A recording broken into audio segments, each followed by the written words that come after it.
grab your cuddle, crawl under your blanket, and listen to Dreamstories by Lichtkind. It was a soft autumn morning.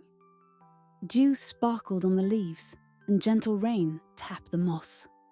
Gnome Jacob sat with a cup of tea at the window of his mushroom house when he suddenly heard something, very softly, like a sad little song. Jacob pulled on his cloak and followed the sound. Among the bushes, near an old tree stump, sat a little white dog. Her fur was wet, her paws were trembling, and her eyes looked sad. Jacob knelt down and gently said, "What are you doing here all alone, little one?" The dog looked up and squeaked. "I was walking with my girl.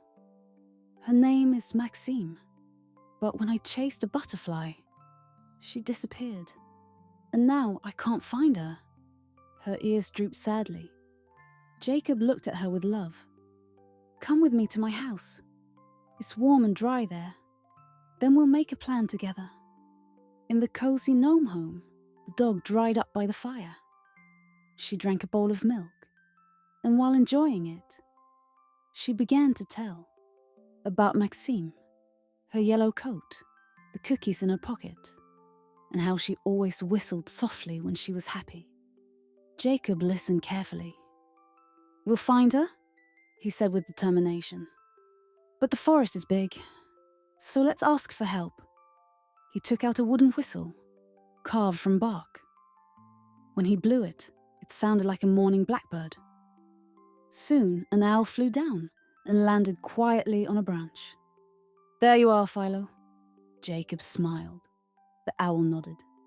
His name was Philo, a wise, soft owl who always spotted well from the sky.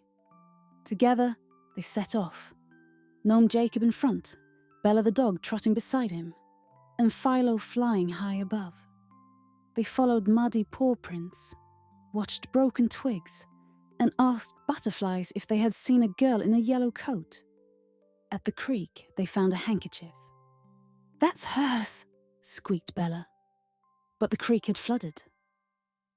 Jacob looked around and found some big sticks and a plank. He built a small bridge and carefully helped Bella across.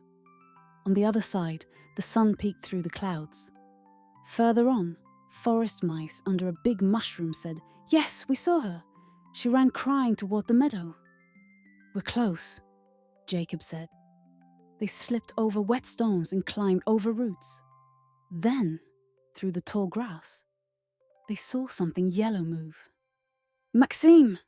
barked Bella. She ran with flapping ears and tail up high. "Bella!" Maxime cried, kneeling in the wet grass and hugging her tight. "I was so scared I'd lost you." Jacob smiled from behind the bushes. His heart felt warm and quiet. Without a word, he turned, tapped Philo's wing, and together they disappeared into the forest again. "You're safe, little star. Sleep tight until the next Dream Stories by Lichtkind."